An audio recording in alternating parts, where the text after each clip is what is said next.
Kalau tadi kan jenis kedekatan, kalau ini jenis kebersamaan, tapi yang positif. Cirinya 3 kebersamaan ideal itu. Yang pertama, husnul mu'asyarah. Ini saya pakai bahasa Arab. Yang kedua, husnul mu'amalah. Yang ketiga, husnul musyarakah. Husnul mu'asyarah itu artinya pergaulannya baik. Husnul mu'amalah itu timbal balik interaksi dialektikanya baik. Husnul musyarakah itu kerjasamanya baik. Ini hubungan apa saja, perlu 3 kualifikasi ini. Kalau ada salah satu yang hilang, hubungan ini mudah tergoncang. Kebersamaan ideal yang pertama, cirinya husnul mu'asyarah. Pergaulannya harus baik. Syaratnya pergaulan baik itu akhlak dan adabnya harus terpenuhi. Buahnya cinta. Pergaulan yang baik itu lama-lama akan membuahkan cinta. Ancamannya cuek dan niradab. Begitu orang melupakan adab dan akhlak atau cuek dengan yang lain, pergaulan pasti tidak baik-baik saja. Mesti ada masalah. Dan kalau tidak ada akhlak dan adab, pergaulan jadi tidak baik. Cirinya pergaulan yang tidak baik apa? Penuh prasangka dan kebencian. Jadi ini rumus-rumusnya ya. Untuk bergaul dengan baik kita butuh akhlak dan adab. Kalau kita bisa memenuhi akhlak dan adab, pergaulan yang baik itu akan membuahkan cinta. Yang mengancam pergaulan yang baik yaitu cuek atau abai dan niradab. Jadi kalau bergaul lupa dengan akhlak, lupa dengan tata krama.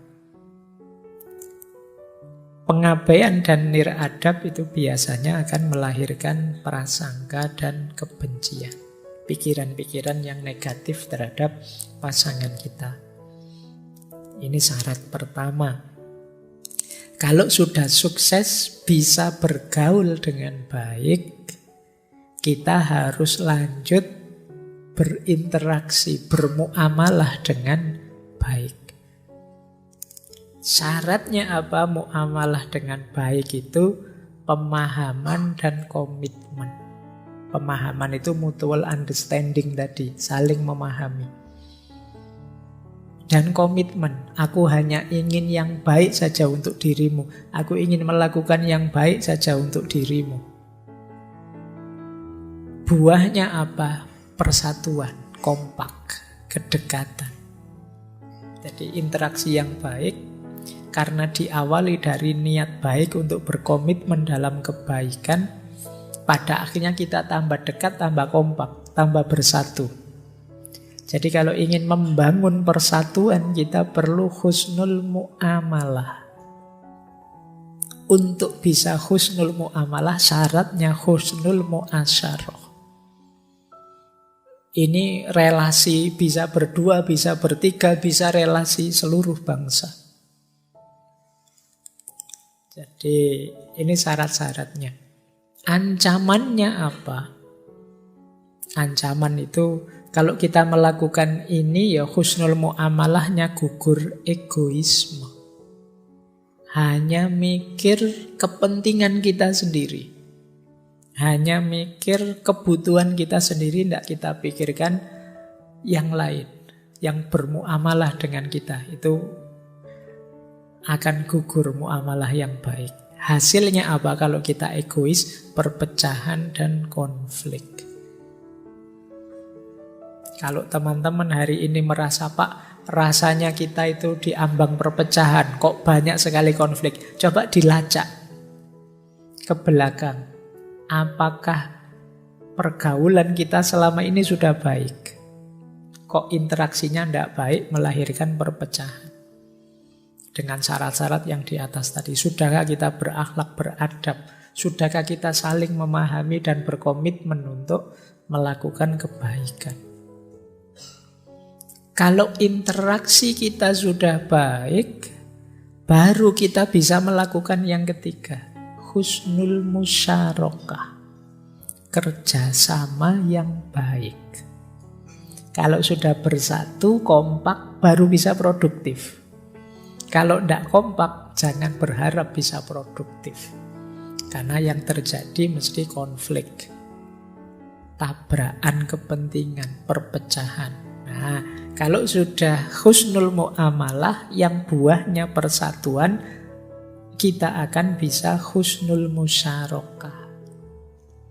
Syaratnya apa husnul musyarakah ini untuk bisa kerjasama yang baik? Syaratnya jujur dan bisa dipercaya. Jadi, kalau tidak jujur, tidak mungkin kita bisa bekerja sama dengan baik. Kalau tidak bisa dipercaya, tidak mungkin kita bisa kerja sama dengan baik. Kalau kita bisa kerja sama yang baik, buahnya apa? Kekuatan. Kita tambah hebat, tambah dahsyat. Disinilah rahasia ikhtilafu ummati rohmah. Kita yang beda-beda itu kalau kompak bersatu terus kerjasama jadi luar biasa.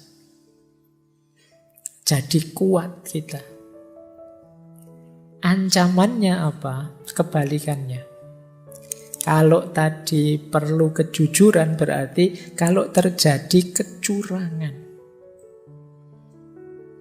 maka kerjasama akan bubar. Efeknya apa kalau curang? Ya, kalau tadi jujur buahnya kekuatan, kalau curang tentu saja buahnya kelemahan. Pengkhianatan dalam kerjasama. Baik, ini nanti silakan dibaca ulang ya, terus kita refleksikan untuk kebersamaan kita di level apapun. Sudahkah husnul muasyarah?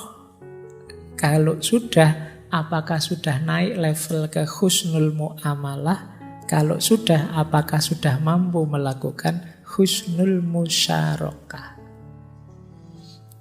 Inilah kebersamaan yang ideal.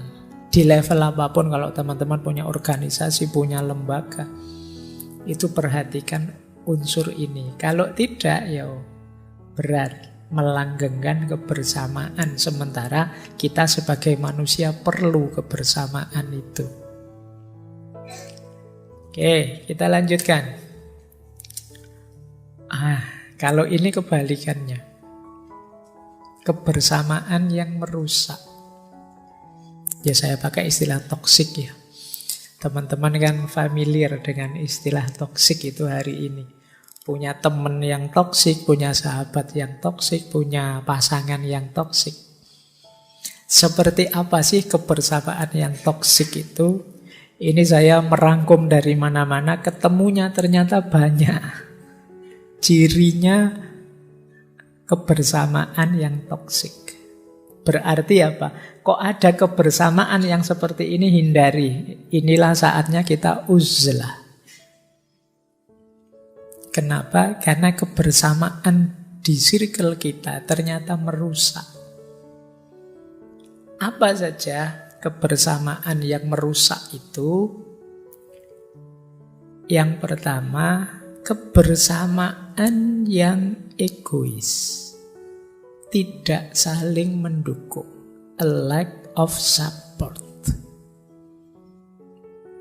Jadi kebersamaan itu hanya jadi jembatan untuk kepentingan sendiri. Nah, itu toksik berarti. Tidak ada nilainya kebersamaan. Tidak ada yang mendukung kita untuk jadi lebih baik dari kebersamaan itu. Yang kedua, rivalry. Kebersamaan yang membuat kita capek karena isinya saingan terus. Saling iri. Kamu nilainya berapa? Saya dapat B. Mending aku B+. Dan kamu dikejar-kejar gitu terus. Tiap ketemu dia yang ditanya itu. Sudah punya pacar? Belum. Mending aku sudah dapat. Anaknya berapa? Belum dapat. Saya sudah 1. Padahal nikahnya duluan kamu loh ya. Kamu dikejar-kejar terus sama itu. Rivalry. Ini hati-hati kalau punya teman, punya sahabat seperti ini, minggir wae daripada kamu capek. Dikejar-kejar terus, hidup ini kayak lomba lari terus. Kamu sampai mana? Aku loh sampai di sini itu kan. Biasanya orang ngomong gitu kan mau nyombongi kamu. Menghindarlah. Ini yang jenis toksik ya. Jadi kamu yang bisa ngukur nanti apakah ini membahayakan hidupku, karena nanti ada yang ngajak rival, ngajak ini tapi positif. Yuk kita tambah baik, yuk ayolah kamu niru aku gitu loh. Aku sudah sekarang tiap hari sudah bisa ngaji 1 juz misalnya kayak gini, tidak apa-apa. Ngajak perlombaan yang baik, bukan perlombaan yang merusak. Alah, kamu kalau naik motor kecepatannya berapa? Aku loh sudah bisa 100 lebih sekarang, kamu masa tidak berani? Gitu, rivalry. Kalau itu toksik, merusak, tinggalin wis. Cari yang positif. Terus kebersamaan yang blaming. Blaming itu ya isinya misu-misu, mencela-cela, maki-maki, merendah-rendahkanmu. Hindari saja. Tidak ada gunanya. Wong tadi dasarnya kebersamaan itu saling respect. Kok tiap kali bersama kamu dimarahi terus, dicela-cela terus. Kamu itu kurang soleh, kamu itu. Jadi orang itu mbok yo yang tawaduk gitu loh. Jadi orang kamu repot terus dimarahi terus. Jadi kamu pengen jadi orang baik malah nggak jadi. Karena digituin terus. Nah kalau sampai level itu tinggalan. Itu namanya sudah toksik. Kemudian kebersamaan yang diktatorship. Kamu diatur terus, diarah-arahkan terus. Jadi kamu harus begini loh, kamu harus begitu loh. Masa gitu aja ndak bisa gini loh. Itu capek kamu tiap hari digituin. Controlling behavior. Tinggal saja kalau ada kebersamaan yang seperti itu.